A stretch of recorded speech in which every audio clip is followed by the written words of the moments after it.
Shalom, Kol Halal, Yahweh, Bahasham, Yahweh Shai, Bahasham, Rakah HaKodash. Double honors unto the apostles, double honors unto the elder bishops. Salutations to all my fellow laborers doing this work in truth and sincerity, risking their lives and their freedom to do so, now more so than ever. The 144,000 and the scattered elect that are scattered around the four corners of the earth, that be like unto the speckled birds, the Israelite foreigners among the heathen that look like those heathen. This is not a black thing. And to the few Akwaf that are listening and learning, to you I say Shalom. And this is a beautiful time to be alive. We are witnessing the downfall of our enemies. Let me take this sound off. And the shameful spewing upon their glory. All right, so this is not a time to be messing around or tempting the Lord. But I was just watching the beloved brother ICR, for Charlotte. They were on live, and they had a clip or some articles from this Unheard TV and how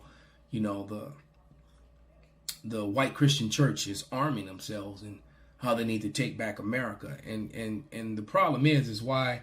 And then they gave a statistic on how many white people are leaving Christianity and don't believe in the Bible anymore. That's because the truth is out.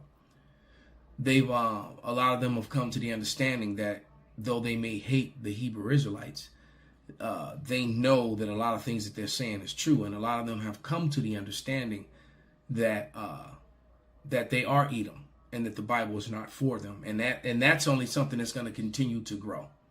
All right. Christianity is as dead as a dollar, and it will show itself to be that soon enough as these calamities continue to fall upon the earth. Because right here on this Unheard, this video right here, the first one, it's this Eris Rusinos, he's talking about this ethnic conflict in Britain. Well, what he really don't want to say is just basically it's a race riot. And which is also going to turn into a civil war. I mean, they're stabbing people, throwing acid and gasoline on each other, hitting each other in the head with hammers. They don't really have firearms over there, so they do more of the ancient style of battle, which is just as worse. A knife, I think it can be even more dangerous than a gun because it's quiet. You could actually, especially if you can get the jump on someone and sneak up on them, you could do a lot of damage with a knife, and a group of people with knives, in the dark could be very dangerous. All right. Walking around throwing acid and gasoline, lighting people on fire and stabbing them up. It's insane, but it's going down pretty bad. And when I was reading about it and listening to it, it made me think about that opening scene in the movie Gangs in New York, when the native, well, they weren't natives, but when the Edomites, the English Edomites here in America were fighting against the Irish Edomites that were coming over in the mid 1800s. And they had a big Christian versus Catholic Christian fight, at the 5 Points where the barrels meet in New York. And it was a pretty bloody battle because they opted to fight the old way, no guns. All right. Which these cowards today would fail horribly. Would fail miserably, because the youth today, the younger people, for the most part, they have not the skill nor the courage to fight. But I've ranted enough. Let me get into some scriptures before I get into these videos. And basically, this is all over the controversy of Zion. As a matter of fact, I'll open right up to it. And that's why all these things are happening, because the Lord is establishing who his people really are. And, Zionism and Judaism and the whole, the Amalekite thing is being put on blast. The world knows that they're not the people. And many of them at this point know that they're not the people, and they can only keep up this charade. They commit, heinous crimes over and over again. And, all in the name of a lie. This is Isaiah 34:8, and it reads, "For it is the day of Yahweh's vengeance, and the year of recompenses for the controversy of Zion." So when you actually observe prophecy. All right. There's no way on Yahweh's green earth that these people could be the people of the Lord. All right. Because you have to remember the scriptures clearly state that when Israel goes home, there would be peace on earth. There will be no more weapons. They will live in peace and safety alone. These people are far from safety. World War III is on the verge of happening because of them and surrounding them. They're going to be right in the middle of it. And when the Israelites go home, it will primarily be the kingdom of heaven, and all nations will be subject unto them in righteousness and going to them to learn. Well, they're not going to these people to learn. They're going to these people to destroy them. All right, which is prophecy.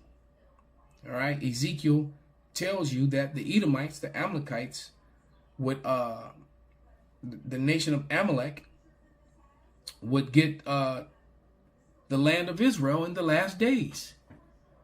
You know, it tells you in Isaiah 63, okay, that upon the return of the Lord, the Edomites will be the ruling class people. Okay, so matter of fact, let's go there first. Let's go back to Isaiah 63. I think it's either 63 or 65. I'm pretty sure it's 63. Yeah, 63.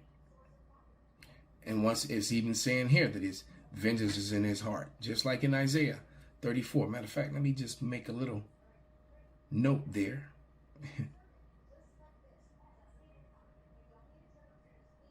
A little quick precept there so I don't forget. This is Isaiah 63 and 1. This is how you know it's the same thing. All right? The controversy of Zion is over the Edomites claiming to be the Israelites. Who is this that's coming from Isaiah 63 and 1? Who is this that cometh from Edom with dyed garments from Basra? This that in Basra is any city, any place, any stronghold where the Edomites are. All right? This that is glorious in his apparel, traveling in the greatness of his strength. I that speak in righteousness, mighty to save. Wherefore art thou red in thine apparel, and thy garments like him that treadeth the wine fat? I have trodden the wine press alone, and of the people there was none with me. For I will tread them in my anger, and trample them in my fury, and their blood shall be sprinkled upon my garments, and I will stain all my raiment. Making wine is a very violent process, especially if you are a grape. And the Lord just gave you an example of the people being grapes being trampled to make wine. You know, and if you know, and the grapes' guts and innards are sprayed all over the place. All right. For the day of vengeance is in my heart, and the year of my redeemed is come. So, you know, Elder Apostle Tahar named this year the hopeful year, of the elect, of return. Basically, when Yahushua returns, roughly paraphrased, and it very much looks like this could happen, and we wanted the prophecies to come to pass, and through the prayers of the men of the great millstone and the affiliates praying in the proper Hebrew, putting up the curses. Look at what continues to keep happening to this society, which is why they really want to shut down the internet and keep calling it disinformation and misinformation, because the truth about who the Israelites is coming out. It's already come out. It's a flood of it on the internet, and you cannot get rid of it. You can't turn it back. All right. So let's go to the prophecy of the crime of the taking of Israel and the heritage of the Israelites by the Edomites. Ezekiel 36 and 2. Thus saith the Lord power, because the enemy hath said against you, aha, even the high places are ours in possession. And there's a particular race of people, a particular group of people, that it is normal, part of their culture to say, aha. Right. Ezekiel 36 and 5. Therefore, thus saith the Lord power, surely in the fire of my jealousy have I spoken against the residue of the heathen, and against all Idumea, which have appointed my land into their possession with the joy of all their heart, with despiteful minds to cast it out for a prey. All right. So they've appointed this land into their hands, and casted it out for a prey, claiming to be a people that they're not, when the world knows that they are of the Khazars. And the Khazarians, for you low-level people who still can't seem to get the true understanding, the Khazars are not Japhet. The Khazars were Edomites living in Japhet's land. The Edomites took over most of Asia, the portion of Asia that you call Europe, and the portion of Asia that you call the Middle East. All right, Western Asia was taken over by Edomites during the Renaissance. At the time of the Renaissance, they came back into power after being on the bottom for 1,000 years when so-called black people ruled. And there's all the evidence that was left behind to prove it. So let's bring out some receipts now that I said it. And we'll play this video from TikTok. And let's get the sound. Cesare Borgia, an E13. Right, so here we go. Cesare Borgia. Who was Cesare Borgia? Cesare Borgia, an E13 September 1475 to 12 March 1507, was an Italian cardinal and condottiero, or like some would say, a mobster.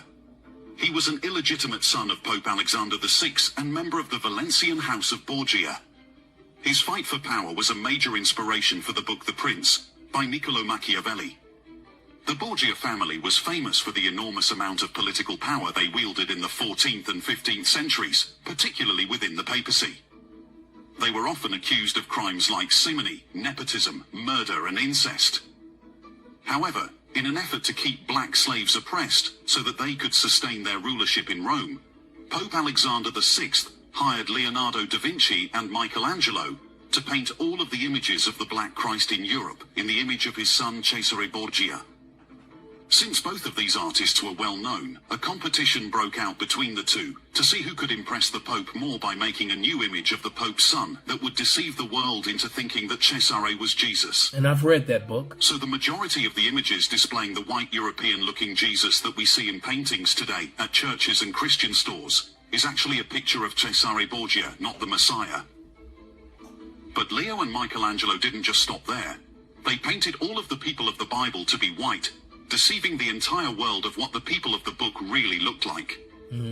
Over time, these false images have saturated the minds of the masses to such a degree that the notion of the Messiah being black sounds like a lie.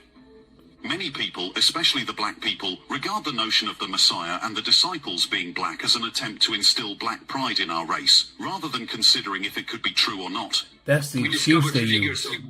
Biblical proportions, characters that many have read about. They are all black. This revelation, this undeniable truth that stands before us not as a contradiction to our faith.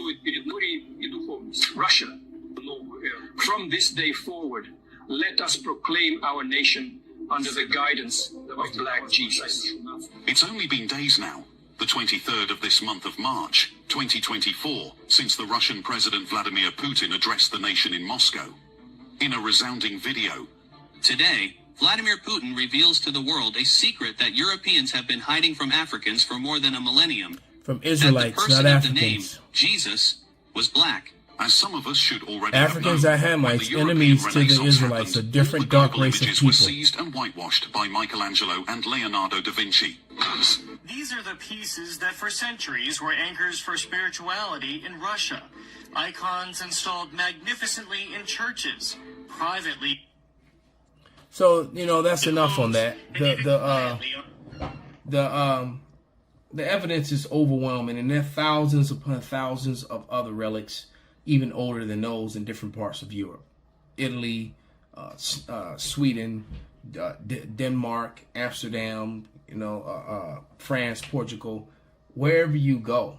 All right, there's and those are the ones that came out of Russia. So the evidence of what we see, they love to, oh, y'all was kings and shit. It's the evidence is overwhelming. And what I've learned is that with Edomites, when you expose something and you give receipts, you give evidence, they just ignore that evidence as if it's not even there. The same way they do it in the news media. All right, when you bring up evidence that breaks down or destroys the false narrative that they're pushing, they'll just ignore it, or they'll just pass it off as misinformation or